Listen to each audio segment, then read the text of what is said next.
اور دیکھیے، ایک تو آپ نے خود ہی فرمایا کہ خالی جشن سڑکوں پہ اور میدانوں یہ بھی ضروری ہے، لیکن یہ اس بھی کے علاوہ ضروری ہے، کچھ تعمیر یہ بھی ضروری ہے۔ اگر آپ امریکن آزادی کا جشن دیکھیں، پوری دنیا وہ تو ساری رات جشن مناتے ہیں اور کیا شمع جلاتے ہیں۔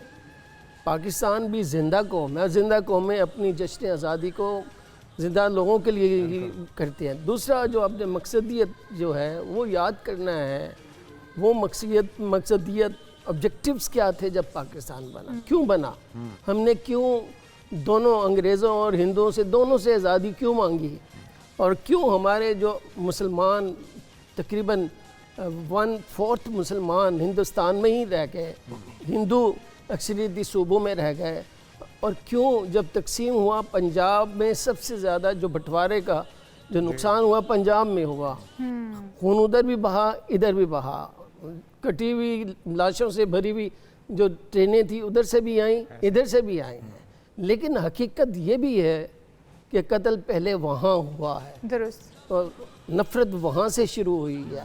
آریہ سماج ہم نے نہیں بنائی، 1875 میں بن گئی تھی، اور اس سے پہلے ہندو بنارس کالج جو ہے انگریزوں نے بنایا تھا۔ ڈیوائڈ اینڈ رول تو ظاہر وہ کر ہی رہے تھے، but we also were divided by ourselves. ہم آج کہیں گے جی ادھر والا پرسپیکٹیو کہ جی انگریزوں نے بنا دیا، کہنا آسان ہے۔ جیسے میں نے آپ سے پہلے کہا، 1930 میں جب خطبہ الہ آباد دیا جاتا ہے، علامہ صاحب فرماتے ہیں کہ جو طریقہ کار ہندوؤں نے اور کانگریس نے اپنایا رکھا ہے، اگر یہ جاری رہتا ہے تو مجھے اندیشہ ہے کہ یہ ہندوستان تقسیم ہو جائے گا، اور مسلم اکثریتی صوبے جو کہ واضح طور پر بتاتے ہیں، نارتھ ویسٹ کے صوبے پنجاب، سندھ، بلوچستان اور NWFP، KP انکلوڈنگ کشمیر، یہ ایک علیحدہ ایک ملک بنے گا دو قومی نظریے کی بنیاد پر۔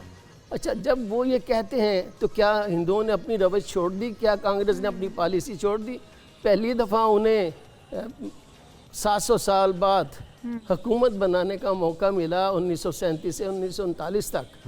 کانگریسی وزارتیں اسے کہتے ہیں۔ ان کانگریسی وزارتوں میں انہوں نے صرف ایک ہی کام کیا ہے، ہندوؤں کو مضبوط کیا اور مسلمانوں پر ظلم و ستم کے پہاڑ بالکل، اور مسلمان اسی لیے مجبور ہوئے کہ الگ وطن کا حصول ان کے لیے تب جا لازمی کے جناح مجبور ہوئے، تب جناح علامہ اقبال کی بات پہ مکمل اتفاق کرتے ہوئے انہوں نے تقسیم ہندوستان کا مطالبہ۔ آج کامیابی سے اس کا جواب دینے کی ضرورت ہے، اپنی فتوحات کے ذریعے اس کا جواب دینے کی ضرورت ہے، اور یہ بہترین وقت ہے اس کے لیے۔ بالکل جی، ہمارے ساتھ ڈاکٹر اقبال چاولہ صاحب موجود تھے، آپ کا بہت شکریہ۔ فاطمہ الزہرا آپ بھی ہمارے ساتھ موجود تھے، آپ کا بھی شکریہ۔ ہمارے ساتھ راحیل آپ موجود تھے، آپ تینوں مہمانوں کا بہت شکریہ۔